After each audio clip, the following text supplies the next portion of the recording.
Demon Emperor Chapter 586 hanggang 587. Nagpapatuloy. Ano ito? Napakaliwanag. Wala rin akong makita. Nakakasilaw silang dalawa. Teka, ano yan? Ano ito? Batang Blandy! Isa ito sa mga dragon ng Plemopreca, si Madoka. Isang 8 gradong pananggalang na masamang gamit. Kaya pala nakatuon lang ang pansin niya sa pag-atake dahil may balak siya. Mayroon siyang snowbear panangga sa kaluluwa. At mayroon din siyang pananggalang para sa katawan niya. Napakaswerte niya naman. Isa lamang siyang mag-aaral sa labas. Marami na siyang mamahaling gamit. Sobra na ito, Chupa. Dahil marami palang mamahaling mga gamit si Chupa, mas magandang mamburaot ako sa kanya. At baka mabigyan ni rin ako ng magandang gamit. Senior Sister Mier, single mom, nahulog ka sa patibong ko. Lahat ng atake sa 8 gradong masamang gamit na pananggalang. Ang dragon na si Madoka ay iipitin niyang umatake sa isang lugar. Tingnan natin yan kung paano ka makakataka sa akin, single mom. Kaya mo pala ginawa yun dahil may dahilan ka. Gusto mo akong lumapit sa iyo. Kailan ka pa nagkaroon ng utak at gumawa ng mga ganitong bagay? Ngayon lang. Ha? Tanggapin mo to, single mom! Roronoa Zoro, one sword style, great dragon shock. Natalo ako sa kamay ni Batang Blandy. Paalam, dito na magtatapos ang buhay ko. Hindi na ako kasama sa mga next chapter. Ang nanalo sa laban, si Batang Blandy. Kahanga-hanga, tinalo niya si Single Mom. Paanong nangyaring natalo si Single Mom? Totoo ba itong nakikita ko? Hindi ako namamalikmata. Sobrang lakas ng kapatid kong si Batang Blandy. Kawawang single mom. Masamang pangitain ito para sa atin. Ha ha ha! Ang duelo nilang dalawa ay tapos na. Ang isang malakas na mag-aaral sa loob ay natapos sa isang tirahan lang ng isang mag-aaral sa labas. Hindi talaga karapat-dapat maging kapili-pili si Single Mom. Isa lang ang nangangahulugan at ibig sabihin nito. Ang pangkat ng mga mag-aaral sa loob ngayon ay may hina. Pinuno ng sekto, ang pagkamatay ni Humier Single Mom ay dahil yun sa kahinaan niya. Hindi ibig sabihin nun ay mahina na silang lahat. Ang ibang mag-aaral ay pwede pa sila na maging kapili-piling mag-aaral. Hindi ka na ba nahihiya? Gusto mong dumalo sa pagtitipon ng 2 dragon? Kasama ang nakakahiyang pinili mong mag-aaral. Kukunin mo na lang kung sinong mga nasa itaas na mag-aaral, tapos ganun-ganun na lang. Ngayon ang mga mag-aaral sa loob ay kulang-kulang pa ang kanilang mga kakayahan. Itong paligsahan na to ng mga mag-aaral sa loob ay idinideklara kong walang bisa. Magkakaroon ulit ng panibagong paligsahan. 3 buwan mula ngayon. Pinuno ng sekto, paano mo ito nagawa? Paano mo ito nagawa sa akin? Tama na, ayoko nang marinig ang bunganga mo. Kailangan ko ang mga kapili-pili, hindi mga talunan, na basta-basta na lang hinahati sa dalawa. Ang taong ito, nagsimula na siyang gumalaw. Sinusubukan niyang sirain ang mga interes na nakukuha namin na mga nasa itaas sa sekto gamit ang paligsahan ng mga mag-aaral. Masusunod po pinuno ng sekto. Si Humier Single Mom ay isa lamang siyang biktima ng woman abuse. Hindi siya masyadong importante. Ang ipinagtataka ko lang kung anong binabalak ng pinuno ng sekto sa darating na paligsahan 3 buwan mula ngayon. Kapag nabigyan itong si Huyong ng maraming oras para sa plano niya, hindi kami mapapanatag at malalagay sa ayos. Humier, single mom, mahal ko! Kawawang ikalawang matanda, nawalan siya ng jowa. Mag-aaral sa labas, UR Batang Blandy. Dahil natalo mo si Single Mom Humier, isa ka na ngayon sa mga mag-aaral sa loob ng sekto. Sino ngayon ang gusto mong maging master? Magsalita ka. Sino kaya ang mga matatanda rito, o di kaya venerable, ang gustong kumupkop sa kanya? Hindi pa ako nakakakita ng katulad niya sa nakalipas na ilang taon. Ako na ang kukop-kop sa kanya. Matandang yang, gusto mo lagi na lang sa'yo ang lahat. Napansin ko ang babaeng ito na medyo maganda. Kaya ako na ang mag-aalaga sa kanya. Kayong dalawa, pala desisyon kayo sa mga sari-sarili niyong mundo. Sa tingin niyo ba pagmamay-ari niyo siya? Ha ha ha. Ang lalaking ito, iniisip niya siguro na ako ang nag-alaga sa batang babaeng ito sa nakalipas na ilang taon at gagamitin kong pain para sa mga mag-aaral sa loob. at pinagpaplanuhan niya na isama ito sa mga mag-aral sa loob para mapalayo sa aking kontrol at mawala nito ng silbi sa akin. Nakakatawa talagang isipin. Hindi ko siya pagmamay-ari. Pagmamay-ari siya ni Chupa. Ang pamamaraan at mga tirada ni Chupa, kahanga-hanga talaga. Anong nangyayari dito? Hindi ba siya bata ng pinuno ng sekto? O baka naman may iba siyang pinaplano? Pinuno ng sekto, lahat sila ay gusto siyang kunin.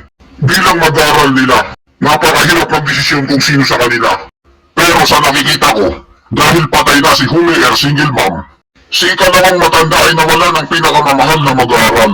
Kapag siyang nakakuha kay UR na Batang Blondie, hindi na mangungulila ang kanyang broken-hearted na puso. Ikaw na bulok na matanda, wala ka nang ginawang maganda. Gusto mo lahat ng mga magaganda, sa'yo na lang lahat. Tanginang yang pampahilom daw ng puso. Tingnan niyo ang mukha ng manyakol na ikalawang matanda. May nakita ba kayo na nasaktan siya sa pagmumukha niya? Hindi maaari yan. Kaya ako nagpatato sa mukha ng Scorpion. Dahil natatakot ako sa matandang malibog na to. Kapag napunta si UR na Batang Blondie sa kamay niya, sigurado ako na hindi maganda ang gagawin niya. Nagkakamali ka dyan, Venerable C. Sa loob ng sekto, ang paligsahan ay walang samaan ng loob.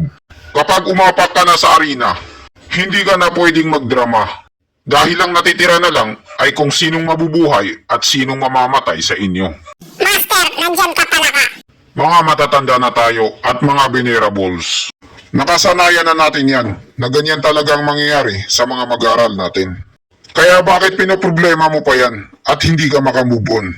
Samantala, ang aking mag-aaral na si Willing ay ang kaniyang kapatid.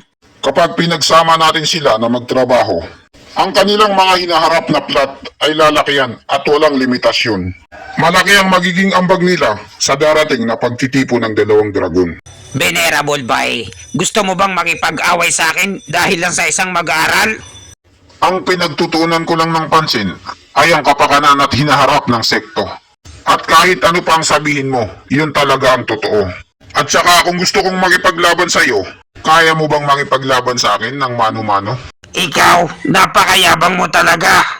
Venerable Bay, isa kang venerable. Bakit nakikipag-away ka sa isang matanda? Ang ibig mo bang sabihin ay hindi ako pwedeng makipag-away? Venerable C, di ba palagi mong ginagawa yon? Ugali mo rin yun eh. Master, nakakahiya sa kanila. Ba't dito ka pa nangungulangot? Venerable Key, anong ginagawa mo rito? Gusto mo rin bang sumali at makipag-agawan sa kanila? Bakit hindi? Isa siyang mahusay na mag-aaral. Gusto ko siya. Tangina, dumadami na sila. Ito talagang gusto kong mangyari. Si Venerable Ki at Venerable Bay ay pangatlo at pang-apat na may pinakamataas na otoridad sa sekto. Kapag pinagsama silang dalawa, kaya nilang tapatan si Venerable C. Ngayon sa wakas, mayroon na ring tumapat sa mga gagong ito. Matakaw at gahaman sa sekto. Itigil nila yung pag-aaway at pagmumurahan. Alam ko lahat kayo rito ay gustong makakuha ng isang talentado. Napapalakasin. Pero, tinanong niyo ba siya kung sino ang gusto niyang maging master sa inyo? Hindi natin pwedeng sayangin ang isang mahusay na mag-aaral na kagaya niya. Bilang isang mag-aaral sa loob, kailangan mo ng tutulong sa'yo at gagabay sa'yo na master. Sabihin mo ngayon din kung sino ang gusto mong maging master na magtuturo sa'yo. Pinapapili ako ng pinuno ng sekto kung sino ang kukunin kong master. Kailangan kong mag-isip ng maayos dahil dito nakasalalay ang kinabukasan ko. UR, Batang Blondie, kapatid ko, pag-isipan mo yang mabuti. Batang Blondie, kung ayaw mong mamatay, bumalik ka na sa opisina ng trabahador. 3 buwan kang nagsanay at alam mo sa sarili mo na naging malakas ka. Kaya wag ka nang magtanong at umangal. O sige, pero sino ka? Hindi ko alam kung tama ba itong magiging desisyon ko. Ang aking kapalaran ay hawak ko sa aking mga kamay. Kaya nakapagpasya na ako. Buo na ang loob ko. Pinuno ng sekto, nakapag-desisyon na po ako. Pakiusap, ibalik niyo na po ako sa opisina ng trabahador. Ano? Seryoso ka ba dyan? Ano ba yung sinabi niya? Totoo ba yun? Ang narinig ko sa kanya ay gusto niyang bumalik sa opisina ng trabahador. UR, Batang Blondie, sigurado ka na ba sa desisyon mo? Kapag napunta ka doon, yun na rin ang pagwawakas ng iyong pangarap. Wala ka nang hinaharap. Yun ang lugar kung saan hindi ka na makakaalis. Pinuno ng sekto, gusto kong pumunta sa opisina ng trabahador. At hindi ko yung pagsisisihan. Magaling kung ganon. Pues tapos na ang usapan. Kung yan ang pinili mong landas, hindi kita pipilitin. Ikaw, simula ngayong araw na ito, isa ka ng ganap na trabahador. Ngayon ay umalis ka na at magsimula ka ng magtrabaho. Pinuno ng sekto, paano mo nagawa to? Paano mo to nagawa sa akin? Gusto niyang pumunta sa opisina ng trabahador kaysa tumulong sa sekto. Anong gusto mong gawin ko? Magmakaawa sa kanya? Kapag pinilit mo siya sa ayaw niya, mas lalong lalala. Simula ngayon, ang babaeng yun ay isa ng trabahador. Ayokong makita na umaali-aligid kayo sa kanya. Kung marami kayong oras na pwedeng sayangin, mas magandang gamitin nyo na lang sa paghahanda sa darating na paligsahan. 3 buwan mula ngayon. Yun ang pagkakataon ng mga mag-aral ninyo. Kasama na rin kayo dun. Kaya huwag kayong mag-aksaya ng panahon. Sa wakas, naging successful ang plano. Buisit, nauwi lang sa walang lahat ng ito. Ang pinuno ng sekto, bakit napakabilis niyang itinapon ang babaeng ito sa basurahan? Hindi kaya iniwan niya na lang sa ere ang babaeng ito? O baka naman may iba siyang binabalak? Negrong Guiho! Sumunod ka sa akin!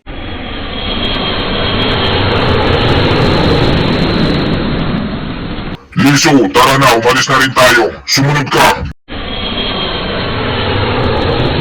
Bobo ka talaga. Bakit babalik ka pa sa putangin ng lugar na yon? Ako nga naghirap ako para lang makalabas dun. Hindi na mahalaga yon. Naniniwala ako na magiging mas malakas pa ako kung nandun ako. Hindi mo ba nakita kung paano ko tinapos si Humier Single Mom? Nakapaghiganti na rin ako sa wakas. Tama ka sa sinabi mo. Mas maganda talaga na siya ang kasama mo kaysa mapabilang-bilang kapili-piling mag-aaral.